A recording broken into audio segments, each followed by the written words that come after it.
Hey everybody, this is Melissa. Welcome back to my channel. So I'm in Photoshop and I'm going to show you how to combine two images to create a new image. And what I mean by that is I have an image of a person sitting on a wall looking at mountains. And then I have an image of the ocean. And what I'm going to do is make it look like this person is sitting on this wall without these mountains and they're looking at the ocean. So the first thing that we want to do is we want to make sure that the image that we're going to move, which in this case is our person image, has a locked background. If this background isn't locked, you won't be able to move the whole image. It'll just move it around the background and the transparent background will show through. So we want to make sure this one is locked, which it is, and we want to make sure the one we're moving it to is unlocked, which it is because we do not have the lock icon. So now we're going to drag this first image into the ocean image, and we're going to left click on it and hold it, and we're going to pull it up till this image shows. Don't let go of the mouse yet, because if you do, nothing will happen. We're going to pull it back down to where our mouse is on the image, and we're going to drop it. And now you can see that the image has been copied. It's not moved. If you look, it's still over here, but it's been copied. So if we look at this image is a lot bigger than the one that we want to combine it with. So we need to make it smaller. And how I'm going to do that is I'm going to make sure that this image is selected, and I'm going to do Control T. And as you can see, there's this blue box that goes all the way around it, and I could find the corners of that box and shrink it down, but I'm going to do it a different way. I'm going to go up here to my width and my height, and I'm going to tell it 25 and 25. And what this does for me, and the reason I use this, is this guarantees me that I'm not going to distort the image by pulling one side more than the other, or the top, bottom. The image is going to maintain its ratio correctly and there's no distortion. So now that I've done that, I'm going to move this image and I'm going to hit enter, because this is about where I want the image to be, to where it looks like he's looking out in the ocean. So the next thing that we want to do is I pull the image a little bit to the left and a little bit down so there's some overhang.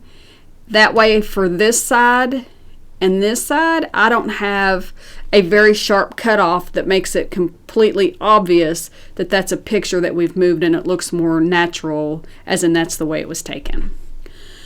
So now that we've done this, we want to remove this background and keep him and the bench. And what I'm going to do is I'm going to grab the quick selection tool, make sure it's on that, and I'm going to go really slow to try to get it as close to just being him and the bench as I can. It doesn't have to be perfect because there's some things that we can do to clean it up, but we just want to make sure that we get it kind of close. So I'm going to go slow in the corner here. I'm going to come up his arm, get his head, come back down, and as you can see, it's outlined what I want. So I'm going to now go down over here and I'm going to click this button here, and it's going to add a layer mask. And as you can see, the mountains are gone and I'm really just left with him sitting on the bench. So if we look here, we can see that this is leftover from the previous image, part of the mountains that were in the background, and it doesn't match this. So I want to get rid of this. So what I'm going to do is I'm going to zoom in pretty good,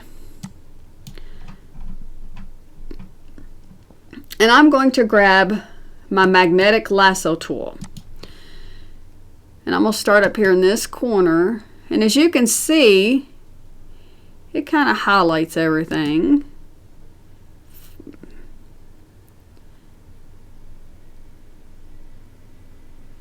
I'll come down here, and whenever I turn a corner, I kind of change it.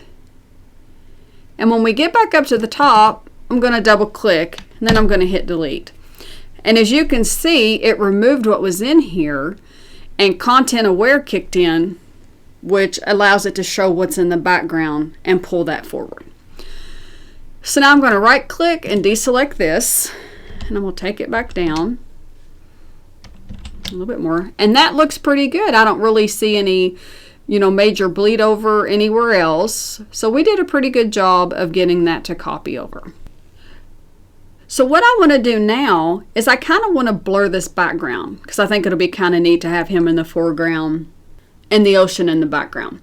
So I'm going to highlight the background layer, and I'm going to go to Filter, Blur, a Gaussian blur, and we can make it 8, which I think that's a little much. So I like to keep mine around 4, 4.5, and I'm going to tell it OK.